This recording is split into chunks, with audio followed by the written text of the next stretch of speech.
Hello दोस्तों, कैसे हैं आप सब लोग। पेंडुलम मीडिया पे आपका स्वागत है और आज हम पढ़ेंगे डेली करंट अफेयर्स 31 अगस्त 2020 के। तो फ्रेंड्स, हम लोग सेशन की शुरुआत करते हैं और देखते हैं आज की क्या इंपॉर्टेंट न्यूज़ है। और जिन लोगों ने चैनल को सब्सक्राइब नहीं किया है, इसको सब्सक्राइब करें और बेल आइकन को जरूर प्रेस करिए नोटिफिकेशन के लिए।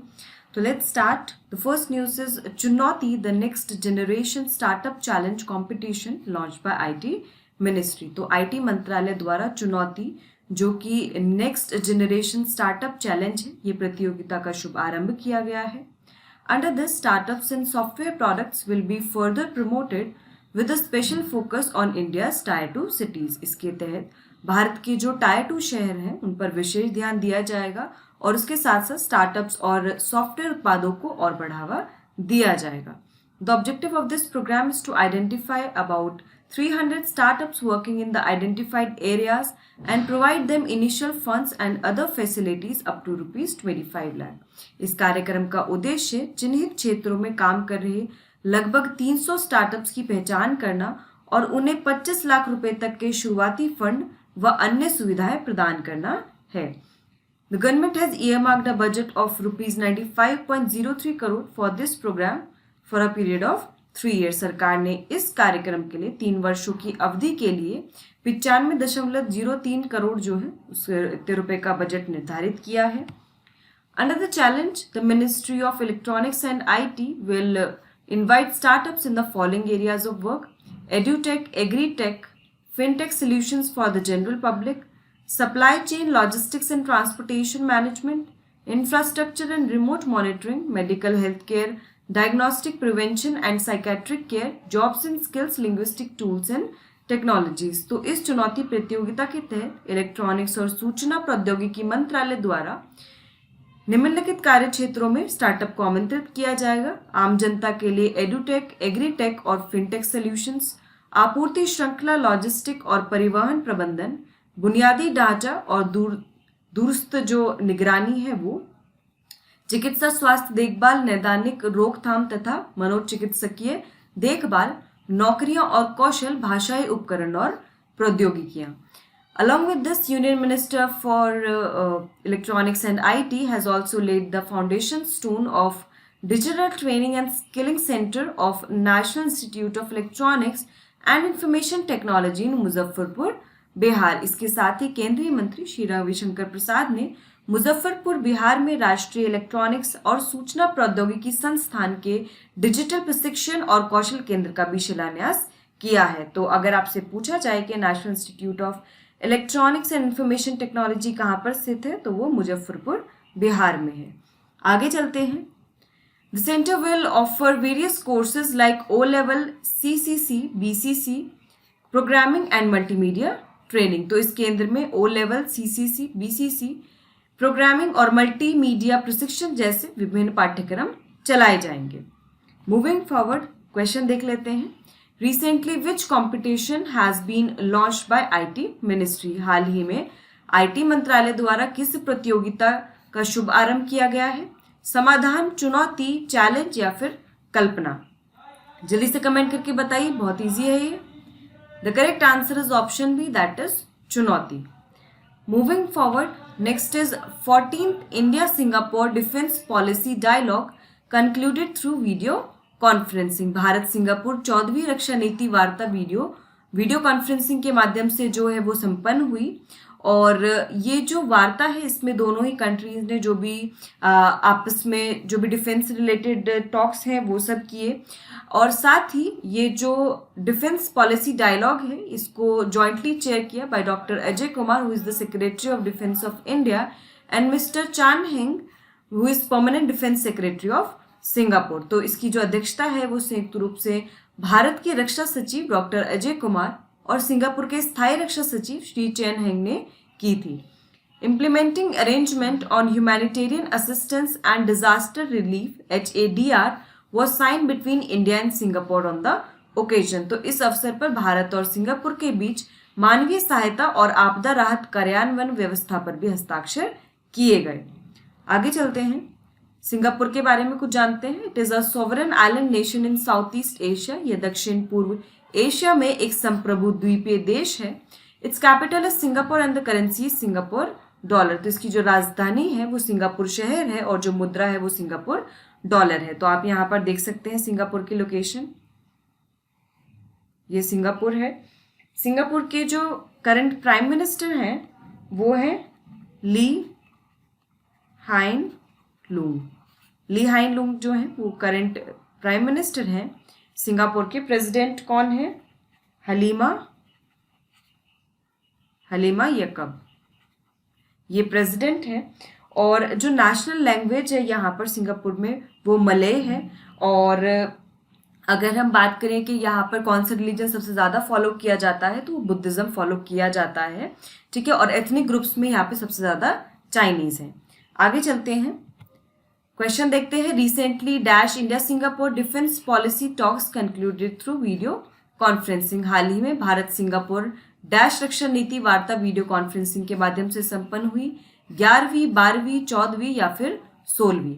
जल्दी से कमेंट करके बताइए गाइस, कमेंट करते रहिए आंसर्स। इसका सही आंसर होगा ऑप्शन सी यानी कि 14वीं। आगे चलते हैं। Prime minister of Japan Shinzo Abe resign from his post due to health reasons. Japan के प्रधानमंत्री शिंजो आबे ने स्वास्थ्य संबंधी कारणों से अपने पद से त्यागपत्र दे दिया है। Shinzo Abe who is 65 years old is Japan's longest serving prime minister. 65 वर्षीय शिंजो आबे जापान के सबसे लंबे समय तक सेवा करने वाले प्रधानमंत्री हैं। Mister Abe has been prime minister of Japan for 8 consecutive years। तो 8 लगातार वर्षों तक जो है जापान के प्रधानमंत्री रह चुके हैं Shinzo Abe. In recent years India Japan partnership has been strengthened by mister Abe's visionary leadership and his personal commitment. तो हाल ही के वर्षों में श्री आबे के दूरदर्शी नेतृत्व और उनकी व्यक्तिगत वचनबद्धता की वजह से भारत और जापान की जो साझेदारी है वो और अधिक प्रगाढ़ तथा सुदृढ़ हो गई है। तो इंडिया जापान रिलेशंस काफ़ी अच्छे हो गए हैं under the leadership of mister Shinzo Abe. Japan की बात करें तो it is an island country in east Asia in north west Pacific ocean. तो यहाँ पर ये नॉर्थ वेस्ट पैसिफिक ओशन है, आप यहाँ पे लोकेशन देख सकते हैं जापान की। यह उत्तर पश्चिमी प्रशांत महासागर में पूर्वी एशिया का एक द्वीपीय देश है। It is an island country. इसकी कैपिटल क्या है? इसकी कैपिटल है टोक्यो और इसकी जो करेंसी है वो जापानीज येन है, ठीक है। और जो कुछ मेजर शहर हैं जहाँ पर काफ़ी कन्वेंशंस हुए तो उनके नाम पे प्रोटोकॉल भी हैं। आप यहाँ पे देख रहे होंगे सेंडाई है, सेंडाई फ्रेमवर्क, अगर आपको याद आ रहा होगा सेंडाई फ्रेमवर्क हुआ था 2015 में, इसको अडॉप्ट किया गया था और ये डिजास्टर रिस्क रिडक्शन के लिए साइन किया गया था सेंडाई फ्रेमवर्क। उसके बाद यहाँ पर आप देख सकते हैं नगोया, ठीक है। नगोया प्रोटोकॉल आपने सुना होगा, ये कॉम्प्लीमेंट्री है, कॉम्प्लीमेंट्री प्रोटोकॉल है टू जो कन्वेंशन ऑन बायोलॉजिकल डाइवर्सिटी था। एक कन्वेंशन था ऑन बायोलॉजिकल डाइवर्सिटी, उसके कॉम्प्लीमेंट्री प्रोटोकॉल की सॉर्ट में ये साइन हुआ था। और इसमें नगोया प्रोटोकॉल में क्या था कि जो भी जेनेटिक रिसोर्सेज हैं उनका सबको एक्सेस होगा, साथ ही उनके यूटिलाइजेशन से जो भी बेनिफिट होगा वो सब में फेयर और इक्विटेबल वहाँ पर डिस्ट्रीब्यूशन होगा, ये इसमें कहा गया था। तो नगोया प्रोटोकॉल का सिंपल से है access and benefit sharing, access and benefit sharing. यहाँ पे आप देख रहे होंगे क्योटो लिखा है यहाँ पर, तो यहाँ से आपको क्योटो प्रोटोकॉल याद आ रहा होगा।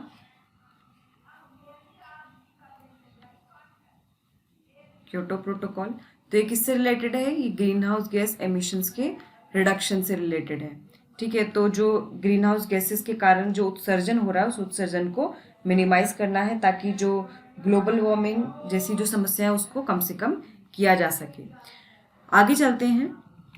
Let's see a question. Recently, which country's Prime Minister Shinzo Abe has resigned from his post due to health reasons? हाल ही में किस देश के प्रधानमंत्री शिंजो आबे ने स्वास्थ्य संबंधी कारणों से अपने पद से त्यागपत्र दे दिया है? चीन, रूस, जापान या फिर अमेरिका? जल्दी से कमेंट करके बताइए क्या होगा इसका सही आंसर। बहुत इजी है, इसका सही आंसर होगा ऑप्शन सी यानी कि जापान। चाइना के हेड कौन है? जी जिनपिंग है। रशिया के हेड कौन है? व्लादिमीर पुतिन है। और यूएस का हेड कौन है? आप सभी जानते हैं, डोनाल्ड ट्रम्प हैं, ठीक है। और जापान के कौन है? शिंजो आबे, जिन्होंने हाल ही में रिजाइन कर दिया है हेल्थ रीजंस की वजह से। आगे चलते हैं। Next is college and administration buildings of Rani Lakshmibai central agriculture university inaugurated in Jhansi Uttar Pradesh. Jhansi Uttar Pradesh में रानी लक्ष्मीबाई केंद्रीय कृषि विश्वविद्यालय के कॉलेज और प्रशासन भवनों का उद्घाटन किया गया।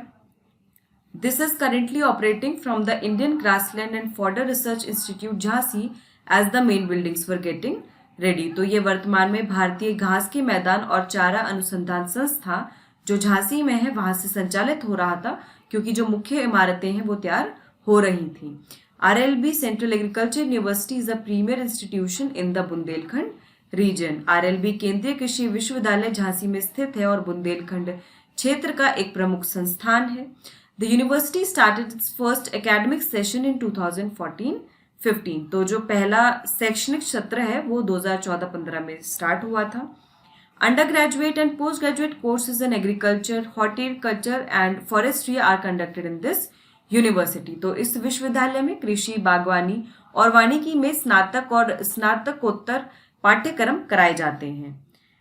Moving forward, let's see a question. Where is the Indian grassland and fodder research institute located? भारतीय घास के मैदान और चारा अनुसंधान संस्था कहाँ स्थित है? दिल्ली, वाराणसी, शिमला या फिर झांसी?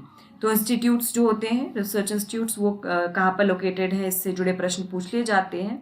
आप वेबसाइट पर जाकर जो है देख सकते हैं, ऐसी जो लिस्ट है रिसर्च इंस्टीट्यूट्स की वो वहाँ पर आपको मिल जाएगी स्टडी मटेरियल में। मैं लिंक भी शेयर कर दूंगी कमेंट बॉक्स में, तो आप वहाँ से भी इसको जो है डाउनलोड कर सकते हैं, देख सकते हैं, इस लिस्ट को पढ़ सकते हैं वहाँ पे जाकर। तो इसका सही आंसर क्या होगा? The correct answer will be option D, that is Jhansi. India cosponsored the UN security council resolution on women in peace keeping. संयुक्त राष्ट्र सुरक्षा परिषद के महिला शांति सैनिकों प्रस्ताव के भारत ने श्रेय प्रायोजित किया है। India is one of the largest military parties in UN peacekeeping operations and India is the fifth largest military contributor to the UN peacekeeping force। संयुक्त राष्ट्र के शांति अभियानों में भारत सबसे बड़े सैन्य दलों में से एक है और संयुक्त राष्ट्र शांति सेना में भारत 5वां सबसे बड़ा सैनिक योगदान करता है। और अब जो ये UN सिक्योरिटी काउंसिल के द्वारा जो रेजोल्यूशन पास किया गया है कि महिलाओं की जो भागीदारी है पूर्ण तरीके से पीस कीपिंग में, इसको जो है बढ़ावा दिया जाए, तो इसको इंडिया ने इससे है प्रायोजित किया है। The United Nations has a long tradition of being associated with peace keeping since it's founding. Bharat की स्थापना के समय से ही संयुक्त राष्ट्र शांति स्थापना से जुड़े रहने की एक लंबी परंपरा है। India created history by deploying the first all female police unit at the United Nations mission in Liberia in 2007। Bharat ने 2007 में लाइबेरिया में संयुक्त राष्ट्र मिशन में पहली अखिल महिला पुलिस इकाई की तैनाती कर इतिहास रचा था। UN सिक्योरिटी काउंसिल की बात करें, it is one of the 6 major organs of the United Nations. यह संयुक्त राष्ट्र के 6 प्रमुख अंगों में से एक है। इसका जो मुख्य कार्य है वो अंतर्राष्ट्रीय शांति और सुरक्षा को सुनिश्चित करना है, that is to ensure international peace and security. This was established on 24 October 1945। स्थापना कब हुई? 24 अक्टूबर 1945 में। और हेडक्वार्टर्स कहाँ पर है इसके? न्यूयॉर्क, यूनाइटेड स्टेट्स में। अब कुछ और इंपॉर्टेंट चीजें जान लेते हैं। पहले तो इंडिया से जुड़ी जान लेते हैं कि इंडिया जो है वो अभी हमने पढ़ा था कुछ समय पहले कि नॉन परमानेंट मेंबर जो है वो इलेक्ट हो गया है, non permanent member of UN security council. क्योंकि जो UN सिक्योरिटी काउंसिल है इसमें 5 परमानेंट मेंबर्स होते हैं और 10 जो होते हैं वो नॉन परमानेंट मेंबर्स होते हैं, ठीक है, जिनको इलेक्ट किया जाता है। जो 5 परमानेंट मेंबर्स होते हैं इसमें कौन कौन शामिल है आप सबको पता ही है, Russia, France, UK, US and China. और जो अभी 10 नॉन परमानेंट मेंबर्स हैं उसमें से जो 5 हैं उनका हाल ही में इलेक्शन हुआ था और इंडिया जो है वो नॉन परमानेंट मेंबर बन गया, इलेक्ट हो गया as of UN security council. और इंडिया का जो टर्म है वो 1 जनवरी 2021 से स्टार्ट होगा। अब इंडिया के साथ बाकी कौन कौन इलेक्ट हुआ था इसमें? नॉर्वे, आयरलैंड, मैक्सिको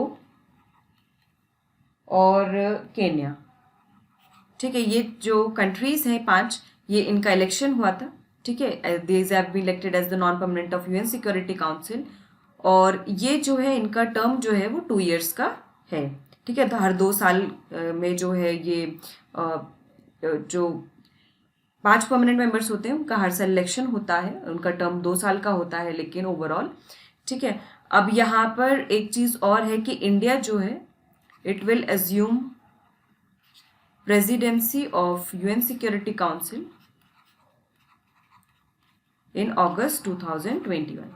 ठीक है, अगस्त 2021 में भारत का नंबर आएगा to serve as the president of UN security council. अब होता क्या है कि यूएन सिक्योरिटी काउंसिल में जितने भी मेंबर्स हैं, ठीक है, उनको जो है टर्न बाय टर्न नंबर आता है उनका, हर मंथ जो है ये प्रेसिडेंसी चेंज होती है। तो इसी तरह से अल्फ़ाबेटिकली चलते हैं, और जो इंडिया का इस हिसाब से जो नंबर आएगा, इंडिया का आएगा अगस्त 2021 में। तो जनवरी में जो है तुनीसिया जो देश है वो सर्व करेगा as the president of UN security council. उसके बाद अगस्त 2021 में इंडिया का नंबर आएगा, और उसके बाद नेक्स्ट बार 2022 में फिर से इंडिया जो है वो 1 मंथ के लिए प्रेसिडेंट रहेगा यूएन सिक्योरिटी काउंसिल का। तो इस तरह से यहाँ पर ये चीज़ होती है। चलिए, हमने यहाँ पे कुछ इंपॉर्टेंट चीज़ जान ली यूएन सिक्योरिटी काउंसिल के बारे में। आगे चलते हैं। Let's see a question. India is the dash largest military contributor to the United Nations peacekeeping force. संयुक्त राष्ट्र शांति सेना में भारत डैश सबसे बड़ा सैन्य योगदान करता है। 2nd, 5th, 7th and 10th। जल्दी से कमेंट करके बताइए। देखिए, न्यूज़ जो भी है करंट अफेयर्स आपको उसको ऐसे ही पढ़ना है, चीज़ों को लिंक करके पढ़ना है, फिर चीज़ें याद भी रहती हैं, आप कभी भूलेंगे भी नहीं। So it's correct answer is option B. 5वां जो है सबसे बड़ा सैन्य योगदान करता है भारत। आगे चलते हैं। Next is Irada campaign launched in Jammu and Kashmir. Jammu और कश्मीर में इरादा अभियान शुरू किया गया है। The objective of this campaign is to cover the eligible beneficiaries left out of the coverage of various social welfare schemes. तो इस अभियान का उद्देश्य जो है वो विभिन्न सामाजिक कल्याण योजनाओं के कवरेज से छूटे गए पात्र लाभार्थियों को कवर करना है।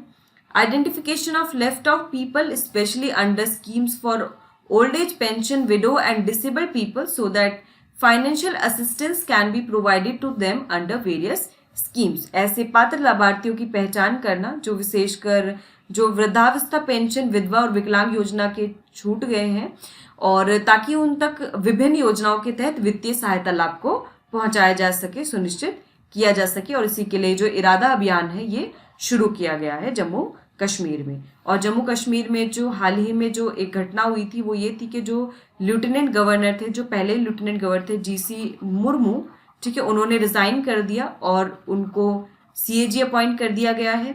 और अब जो लेफ्टिनेंट गवर्नर है जम्मू और कश्मीर के, वो कौन है? वो है मनोज सिन्हा। ठीक है, ये एक इम्पॉर्टेंट न्यूज़ थी। आगे चलते हैं। Next, let's see a question. In Dash, Irada campaign has been launched to cover the eligible beneficiaries who are exempted from the coverage of various social welfare schemes. विभिन्न सामाजिक कल्याण योजनाओं के कवरेज से छूट गए पात्र लाभार्थियों को कवर करने के लिए डैश में इरादा अभियान शुरू किया गया है। Chandigarh, Jammu and Kashmir, Ladakh and Lakshadweep. जल्दी से कमेंट करके बताइए क्या होगा इसका सही answer. The correct answer is option B, that is Jammu and Kashmir. आगे चलते हैं। Next is every year on 29 August National Sports Day is celebrated. राष्ट्रीय खेल दिवस हर साल 29 अगस्त को मनाया जाता है, and this is celebrated to honor hockey legend major Dhyan Chand. तो ये जो दिन है ये जो महानायक हैं हॉकी के मेजर ध्यानचंद, उनके सम्मान में मनाया जाता है। The government decided to celebrate this day in 2012. तो भारत सरकार ने 2012 में इस दिन को राष्ट्रीय खेल दिवस के रूप में मनाने का फैसला किया था। Major Dhyan Chand was born on 29 August 1905 in Allahabad, UP, and he joined the Indian Army in 1922 as a soldier. Major Dhyan Chand का जन्म 29 अगस्त 1905 को उत्तर प्रदेश के इलाहाबाद में हुआ था, और 1922 में उन्होंने एक सैनिक के रूप में भारतीय सेना को ज्वाइन किया था। Major Dhyan Chand won 3 Olympic gold medals and he was awarded Padma Bhushan, the third highest civilian honor of the country in the year 1956. तो मेजर ध्यानचंद ने जो है 3 ओलंपिक स्वर्ण पदक जीते थे। उन्हें भारत सरकार द्वारा 1956 में देश के तीसरे सर्वोच्च सम्मान पद्म भूषण से सम्मानित किया गया था। On this occasion, President Ramnath Kovind virtually presented National Sports and Adventure Awards at विज्ञान भवन न्यू दिल्ली। तो इस अवसर पर राष्ट्रपति रामनाथ कोविंद ने विज्ञान भवन नई दिल्ली में आभासी रूप से राष्ट्रीय खेल और साहसिक पुरस्कार प्रदान किए हैं। और ये जो कंप्लीट लिस्ट है ये वेबसाइट पर अवेलेबल है, आप ब्लॉग्स में जाके पढ़ सकते हैं। वहां पर पूरी कंप्लीट लिस्ट है कि इस वर्ष का किसको द्रोणाचार्य अवार्ड मिला है, खेल रत्न अवार्ड मिला है, राजीव गांधी खेल रत्न अवार्ड, अर्जुना अवार्ड, और जो एडवेंचर के लिए जो भी अवार्ड है वो सारे ही वहां पर लिस्टेड हैं। आप जाके उसको पढ़ सकते हैं एंड आप उसको जरूर पढ़िए क्योंकि उससे प्रश्न आपको जरूर मिलेगा एग्जाम में। आगे चलते हैं। Let's see a question. On which day is national sports day celebrated in India every year? Bharat में राष्ट्रीय खेल दिवस प्रत्येक वर्ष किस दिन मनाया जाता है? 29 अगस्त, 27 अगस्त, 30 अगस्त एंड 28 अगस्त। जल्दी से कमेंट करके बताइए क्या होगा इसका सही आंसर, कब मनाया जाता है? बहुत इजी है, जल्दी बताइए। The correct answer for this is option A, that is 29 अगस्त। हर वर्ष 29 अगस्त को नेशनल स्पोर्ट्स डे मनाया जाता है। और जो 2019 का नेशनल स्पोर्ट्स डे था उसमें जो है हमारे प्रधानमंत्री नरेंद्र मोदी ने फिट इंडिया मूवमेंट स्टार्ट किया था ताकि लोगों को जो है फिजिकल एक्टिविटी करने के लिए प्रमोट किया जा सके और साथ ही वो स्पोर्ट्स की तरफ जो उनका रुझान है वो और ज़्यादा बढ़े। और जब मैं अभी कह रही थी जो राजीव गांधी खेल रत्न अवार्ड उन सब के लिए आप जो है वेबसाइट पर रेफर कर सकते हैं। मैं आपको राजीव गांधी खेल रत्न अवार्ड के बारे विनर्स के बारे में बता देती हूँ। तो इस वर्ष जो है जो राजीव गांधी खेल रत्न अवार्ड जो है 2020 के, ठीक है, इसमें किस किस को मिला है? ये रोहित शर्मा को मिला है। रोहित शर्मा सब जानते हैं, क्रिकेट जगत के काफ़ी फेमस खिलाड़ी हैं। दूसरा जो है वो मरियप्पन टी को मिला है, ये एक पैरा एथलीट है, ठीक है। उसके बाद मनिका बत्रा को मिला है, मनिका बत्रा को मिला है। मनिका बत्रा जो है वो टेबल टेनिस प्लेयर है। नेक्स्ट इज विनेश फोगट, इनको भी सब जानते हैं विनेश फोगट को, ठीक है, ये रेसलिंग में इन्होंने जीता है। And next is Rani Rampal, इन रानी रामपाल को पद्मश्री भी मिला है। तो ये कौन है? ये हॉकी प्लेयर है, ठीक है, रानी रामपाल। इनको इस बार राजीव गांधी खेल रत्न से भी सम्मानित किया गया है, ठीक है। तो ये कुछ इंपॉर्टेंट हैं जो विनर्स जो राजीव गांधी खेल रत्न 2020 जिनको मिला है। एंड बाकी जो लिस्ट है आप ब्लॉग्स में जाके पढ़ सकते हैं। आगे चलते हैं, अगली न्यूज़ देखते हैं। Arunachal Pradesh legislative assembly passed a resolution to bring the state within the 6th schedule of the constitution. Arunachal Pradesh विधानसभा ने राज्य को संविधान की 6ठी अनुसूची के दायरे में लाने का प्रस्ताव पारित किया है। And also it asked to amend article 371H for the protection of tribes of the state. साथ ही राज्य की जनजातियों की सुरक्षा के लिए अनुच्छेद 371H के प्रावधानों में भी संशोधन के लिए कहा गया है। 6th schedule of the constitution की हम बात करें तो this was passed by constituent assembly in 1949 to provide limited autonomy in the tribal areas of the north east. तो 1949 में संविधान सभा द्वारा 6ठी अनुसूची को पूर्वोत्तर के जनजातीय क्षेत्रों में सीमित स्वायत्तता प्रदान करने के लिए पारित किया गया था। अभी 6th शेड्यूल में कौन कौन से स्टेट शामिल हैं? AMTM ऐसे आप याद कर सकते हैं। इसमें असम, मेघालय, त्रिपुरा एंड मिजोरम। तो ये जो 4 स्टेट्स हैं अभी ये 6th शेड्यूल में शामिल हैं और अरुणाचल प्रदेश ने यहाँ पर एक रेजोल्यूशन पास किया है कि अरुणाचल प्रदेश को भी 6th शेड्यूल के अंदर शामिल किया जाए। This was based on the reports of Bordoloi committee constituted by the constituent assembly. तो ये संविधान सभा द्वारा गठित एक बारदोलोई समिति थी, उसकी रिपोर्टों पर आधारित था ये 6th शेड्यूल को इंसर्ट करना। This special provision has been made under article 244(2) and article 275(1) of the constitution. तो संविधान के अनुच्छेद 244(2) और अनुच्छेद 275(1) के तहत यह विशेष प्रावधान जो है वो किया गया है। तो जो 6th शेड्यूल है ये काफी इंपॉर्टेंट है। आगे चलते हैं, प्रश्न देख लेते हैं। Recently which state assembly has passed a resolution to bring the state within the scope of the 6th schedule of the constitution. हाल ही में किस राज्य की विधानसभा ने राज्य को संविधान की 6ठी अनुसूची के दायरे में लाने का प्रस्ताव पारित किया है? अरुणाचल प्रदेश, हिमाचल प्रदेश, नागालैंड या फिर मणिपुर? जल्दी से कमेंट करके बताइए क्या होगा इसका सही answer. The correct answer is option A, that is Arunachal Pradesh. आगे चलते हैं। Next is bank board bureau recommended the appointment of Dinesh Kumar Khara to the post of chairman of SBI. Bank board bureau ने भारतीय स्टेट बैंक के अध्यक्ष के पद पर दिनेश कुमार खारा की नियुक्ति की सिफारिश की है। Khara will replace SBI current chairman Rajnish Kumar whose 3-year term ends on 7 October 2020। Khara SBI के मौजूदा चेयरमैन रजनीश कुमार का स्थान लेंगे, जिनका 3 साल का कार्यकाल 7 अक्टूबर 2020 को पूरा हो रहा है। Presently mister Khara is the managing director of SBI's global banking and subsidiaries wing and supervises the business of the banks non banking subsidiaries. वर्तमान में श्री खारा एसबीआई के global banking and subsidiaries wing के प्रबंध निदेशक हैं और बैंक की गैर बैंकिंग सहायक कंपनियों के कारोबार का पर्यवेक्षण करते हैं। He joined SBI 1984 as the probationary officer. वे 1984 में एसबीआई में एक परिवीक्षाधीन अधिकारी के रूप में शामिल हुए थे। He played a major role in merging SBI with its 5 associate banks in भारतीय महिला बैंक। उन्होंने एसबीआई को उसके 5 सहयोगी बैंकों और भारतीय महिला बैंक के साथ विलय करने में एक प्रमुख भूमिका निभाई थी। बैंक्स बोर्ड ब्यूरो की हम बात करें, so it is N autonomous body of the government of India. ये भारत का एक स्वायत्त निकाय है जो स्थापित हुआ था फरवरी 2016 में। It serves to improve the administration of public sector banks, recommend the selection of heads of state-owned banks and financial institutions, and help banks in developing strategies and capital raising schemes.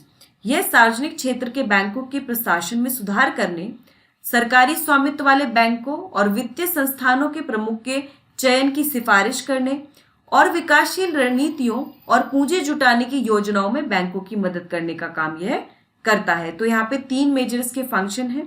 सबसे पहले कि जो public sector banks का जो administration है, जो प्रशासन है, उसमें सुधार करना।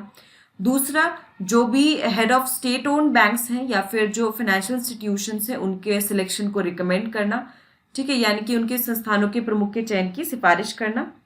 और तीसरा, विकासशील रणनीतियों और पूंजी जुटाने की योजनाओं में बैंकों की मदद करना है। तो जो भी स्ट्रैटेजीज हैं डेवलपमेंट के लिए और कैपिटल रेजिंग स्कीम्स है, उसमें बैंकों की मदद करना इसका काम है। आगे चलते हैं, क्वेश्चन देख लेते हैं। Who has been recommended for appointment to the post of chairman of SBI. भारतीय स्टेट बैंक के अध्यक्ष के पद पर नियुक्ति के लिए किसकी सिफारिश की गई है? रंजन देसाई, दिनेश कुमार खारा, विकास गर्ग, नवजोत प्रसाद सिन्हा। क्या होगा इसका सही आंसर, जल्दी से बताइए, quickly comment guys. The correct answer for this is option B, that is Dinesh Kumar Khara. Moving forward, next is Togo, first African country to end sleeping sickness. Togo sleeping sickness को समाप्त करने वाला पहला अफ्रीकी देश बन गया है। WHO has declared Togo to be sleeping sickness free after no new cases of sleeping sickness occurred in Togo in the last 10 years. पिछले 10 वर्षों में टोगो में स्लीपिंग सिकनेस का कोई भी नया मामला नहीं आया है और इसी के बाद जो है विश्व स्वास्थ्य संगठन ने टोगो को स्लीपिंग सिकनेस मुक्त घोषित कर दिया है। According to WHO, sleeping sickness is present in 36 sub Saharan African countries. If it is untreated it can be fatal. विश्व स्वास्थ्य संगठन के अनुसार 36 उप सहारा अफ्रीकी देशों में वर्तमान में स्लीपिंग सिकनेस पाया जाता है। यदि ये अनुपचारित रहता है तो बहुत ही घातक हो सकता है।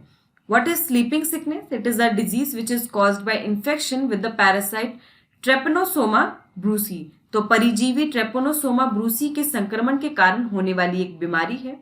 African trypanosomiasis is transmitted in humans by tsetse fly bites. अफ्रीकी ट्रेपोसोनोमिया जो है ये मनुष्य में तिसी फ्लाई बाइट्स है उसके द्वारा प्रेषित किया जाता है।